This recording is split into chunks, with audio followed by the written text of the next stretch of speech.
2025 में क्या वैसा तीर्थ स्थल जैसा सनातनियों को संभल चाहिए? उत्तर प्रदेश के संभल में इतिहास के पन्नों का पलटाया जाना जारी है। एक तरफ एएसआई का सर्वे चल रहा है, दूसरी तरफ खुदाई भी चल रही है। रोज नए नए तथ्य सामने आ रहे हैं। कहीं तीर्थ क्षेत्र मिल रहे हैं तो कहीं कूप मिल रहे हैं। स्कंद पुराण में जिन तीर्थ स्थलों का जिक्र है वो अब सामने आ रहे हैं। हालांकि इस खुदाई पर समाजवादी पार्टी लगातार सवाल उठाती रही है। बीजेपी और हिंदूवादी संगठन उत्साहित हैं। सवाल यह है कि क्या संभल पश्चिमी यूपी का नया तीर्थ स्थल बनने वाला है? ये एक्सक्लूसिव रिपोर्ट।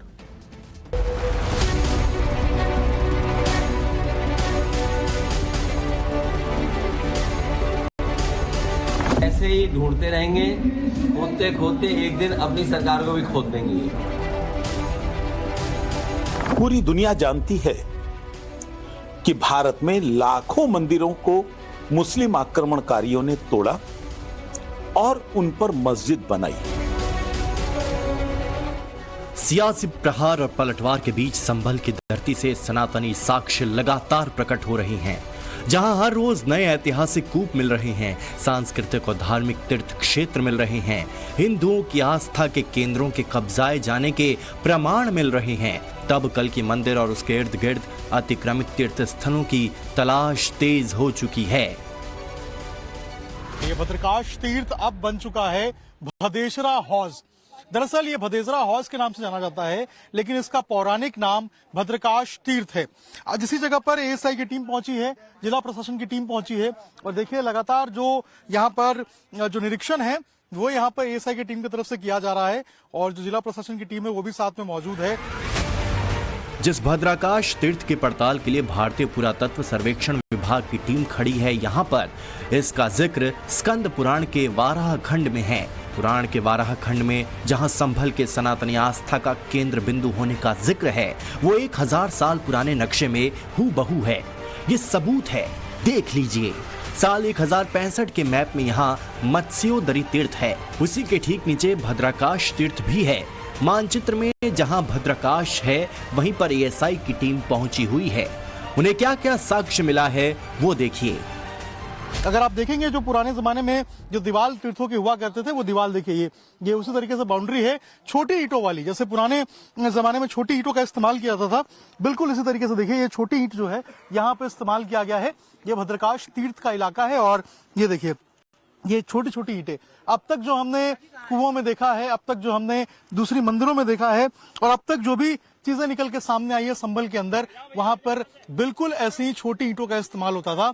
यहाँ भी जो भद्रकाश तीर्थ है, जिसे अब हौज भदेसरा के नाम से जानते हैं, यहाँ भी देखिए बिल्कुल इसी तरीके से छोटी ईंटों का इस्तेमाल किया गया है। और अब यहाँ पर प्रशासन की टीम पहुंची है, एएसआई की टीम पहुंची है, यहाँ पर निरीक्षण किया जा रहा है टीम के द्वारा। देखिए यहाँ पर जो बांस है उसके सहारे देखा जा रहा है कि यहाँ पर बताया जा रहा है एक सीढ़ी भी हुआ करती थी। वो सीढ़ी आखिर कहाँ पर है और किस तरीके से यहाँ पर पूरा जलकुंभी भर गया है, पानी भर गया है, इसको लेकर जो निरीक्षण है वो किया जा रहा है। आखिर कितना पुराना ये पूरा का पूरा तीर्थ स्थल है, कितना पुराना यहाँ का हौज है, इन सभी बातों को लेकर जो जांच है वो की जा रही है। इन सभी बातों को लेकर निरीक्षण है वो किया जा रहा है। शक संवत 987 ईस्वी में जारी नक्शे में संभल तीर्थ क्षेत्र की पूरी लिस्ट है, जिसके मुताबिक 68 तीर्थ क्षेत्र हैं यहाँ, जो अदृश्य सा हो चुका है। इन सनातनी श्रद्धा केंद्रों की तलाश करनी पड़ रही है। एएसआई की टीम को अब तक भद्रकाश का पता लगा है, मत्स्योदरी का निरीक्षण हो चुका है, स्वर्ग दीप मिल चुका है, चक्रपाणी और शमशान मंदिर तीर्थ का निरीक्षण हो चुका है। इसके अलावा आनंदसर और छेननाथ धाम तीर्थ भी एएसआई की टीम पहुंच चुकी है। एक एक तीर्थ क्षेत्र की पड़ताल की जा रही है। हालांकि स्कंद पुराण में 68 तीर्थ क्षेत्रों के अलावा 19 कूपों का भी जिक्र है। ये कूप हरि मंदिर, कल की मंदिर और हवन कुंड के आसपास हैं। 1000 बरस पुराने जिस मानचित्र को आधार बनाकर तीर्थ क्षेत्र की तलाश हो रही है, उसी नक्शे में ये 19 कूप भी परिलक्षित हो रही हैं। बाकायदा नाम के साथ सारे कूपों का जिक्र है।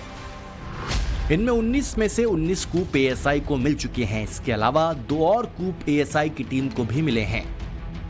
शाही जामा मस्जिद से 280 मीटर दूर पर ही प्रशासन को संभल के 19 महत्वपूर्ण कूपों में एक कूप मिला है, जिसका नाम स्कंद पुराण में मृत्यु कूप दर्ज है।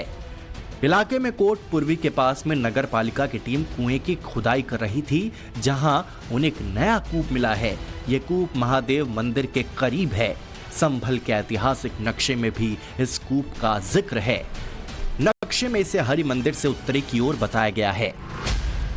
स्कंद पुराण में लिखा है कि विमलेशादुत्तरत कूपो वै मृत्यु संज्ञक अत्र स्नात्वा महाकालार्चनम सकल सिद्धिदम, अर्थात विमलेश के उत्तर में मृत्यु नामक एक कुआं है। यहाँ स्नान करने और महाकाल की पूजा करने से सभी सिद्धियां प्राप्त होती हैं। जिस कूप की हम खुदाई कर रहे हैं यह मृत्यु कूप है। इसके बारे में कहा जाता है कि इस कूप के दर्शन मात्र से ही और इस कूप में महाशिवरात्रि के समय स्नान करने से हजारों अपराधों का नाश होता है। साथ ही साथ महाशिवरात्रि के दिन इसका दर्शन करना बहुत ही महत्वपूर्ण माना गया है। इसके बाद आप महाकाल की दर्शन करें तो उसकी महत्ता को पता चलता है। ऐसे में सालों से बंद पड़े मृत्यु कूप को खोजकर प्रशासन ने खुदाई का काम शुरू करवा दिया है। देख रहे हैं जिसे अब खोदा गया है, आज ही ये कूप मिला था और उसके बाद देखिए यहाँ पर जो खुदाई है वो की गई है। लगभग 8 फीट गहरा जो है इसे अभी खोदा गया है और कल भी बताया जा रहा है कि यहाँ पर खुदाई होगी। ये मृत कूप है और कहते हैं ऐसा कि इस पानी के स्पर्श से जो है वो इंसान को मोक्ष की प्राप्ति होती है, ऐसा जो है वो पुराने जमाने में कहा गया है। ये 19 कूपों में से एक कूप है जिसका जिक्र यहाँ पर स्कंद पुराण के जो मैप है उसके अंदर होता है। और ये देखिए यहाँ पर जो कूप है वो आपको नजर आएगा और ऐसे ही जो तमाम कूपे हैं जिनको आइडेंटिफाई किया है प्रशासन ने, उन सबों को खुदवाने का जो काम है वो किया जा रहा है। इस सब के बीच चंदौसी इलाके के मुस्लिम बहुल मोहल्ला लक्ष्मणगंज में खाली प्लॉट में मिली बावड़ी का रहस्य परत दर परत अब खुलने लगा है। खुदाई के दौरान अब ऊपरी मंजिल साफ नजर आने लगी है। लाल पत्थर का फर्श दिखने लगा है। खुदाई के बाद पहले तल की जमीन मिल गई है। अब नीचे के तल और अंदर की खुदाई की जा रही है। जो ये नीचे का ग्राउंड है ये भी आपको लाल पत्थर से बना हुआ नजर आएगा। अंदर आप देखिए ये भी लाल पत्थर से बना हुआ ग्राउंड है। तो आप समझिए कितना पुराना इतिहास रहा है इस बावली का। अब धीरे धीरे करके ये चीजें सामने आ रही हैं, लेकिन जो बातें निकल के सामने आ रही हैं, इन बातों में कितनी सच्चाई है ये तभी साफ हो पाएगा जब पूरे तरीके से खुदाई हो पाएगी। ये देखिए अंदर से जो पत्थर निकल रहे हैं ये अगर आप देखेंगे तो बिल्कुल लाल रंग के हैं। ये देखिए ये लाल पत्थर आज के जमाने में इस्तेमाल नहीं किए जाते हैं, ये बहुत पुराने जमाने में इस्तेमाल होते थे और इन्हीं पत्थरों का इस्तेमाल करके आगे की जो कार्रवाई है वो बड़े बड़े घर, इमारतें, बिल्डिंग्स बनाई जाती थी। इसी तरीके से इन पत्थर का जो इस्तेमाल है वो यहाँ पे इन बावली को बनाने में किया गया है। 17 दिसंबर को मोहल्ला लक्ष्मणगंज में 150 साल पुराना खंडर नुमा बांके बिहारी मंदिर मिला था। उसके बाद मंदिर के पास ही गली में स्थित खाली प्लॉट में बावड़ी होने का दावा किया गया था। जैसे जैसे खुदाई की गहराई बढ़ती जा रही है, पड़ताल का विस्तार हो रहा है, वैसे वैसे सनातनी साक्ष्य से भरे पन्ने फड़फड़ाने लगे हैं। कहीं बावड़ी, कहीं तीर्थ, कहीं नए नए कूप मिल रहे हैं। बावड़ी के पास भी एक कूप मिला है। बावरी से लगभग 200 मीटर की दूरी पर एक और कूप मिला है। सामने जो है वो पृथ्वीराज चौहान की बावरी है और उसी बावरी के बगल में जो है ये देखिए यहाँ पर ये जो कूप है ये आपको देखने को मिलेगा। आज प्रशासन ने इसे भी यहाँ पर खुदवाया है। ये देखिए आपको जो मलबा है ये इस कूप का जो है वो आपको नजर आएगा और बताया जा रहा है कि कल भी जो है यहाँ पर खुदाई हो सकती है। इसके अलावा अगर आप देखेंगे यहाँ पर तो देखिए कितने मोटे जो पत्थर हैं वो यहाँ पर लगाए गए थे और ये पुराने जमाने के पत्थर थे जिनका इस्तेमाल पहले जमाने में किया जाता था। और ये पत्थर देखिए, इन पत्थर के ऊपर आपको पेड़ जमे हुए भी नजर आएंगे और इसी कूप को जो है वो आज यहाँ पर खुदवाया गया है। और लगातार जो प्रशासन है वो चिन्हित कर रहा है उन सभी जगहों को जहां जहां पर इस तरीके से जो कुएं हैं वो हो सकते हैं।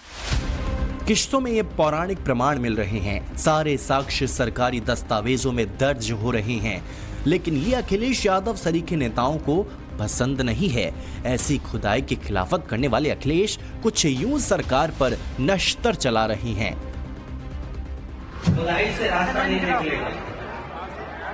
ये खोदने वाले लोग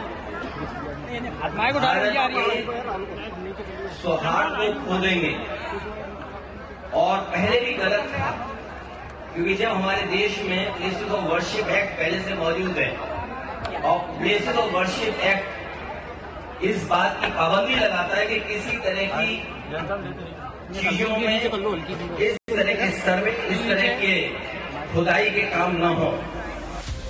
हालांकि इससे न तो भारतीय जनता पार्टी इत्तेफाक रखती है, न ही हिंदूवादी संगठन।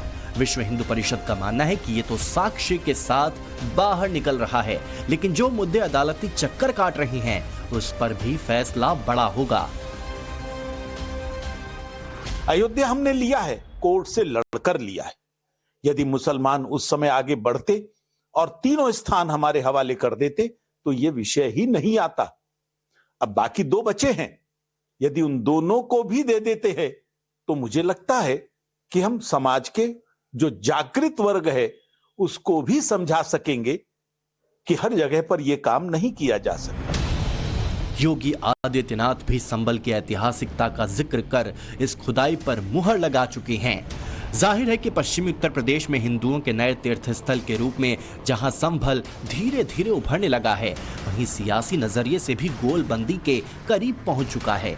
क्योंकि जिस तरह कब्जाए और दबाए गए सनातनी तीर्थ स्थल बाहर निकल रही हैं, वैसे वैसे सनातनियों का उत्साह बढ़ रहा है। जिस संभल और उसके आसपास के इलाकों में करीब 3 दशकों से समाजवादी पार्टी का दबदबा रहा है, उसे योगी 2027 में खत्म करने की तैयारी में है। संभल से अभिषेक राज के साथ ब्यूरो रिपोर्ट, टाइम्स नाउ नव भारत।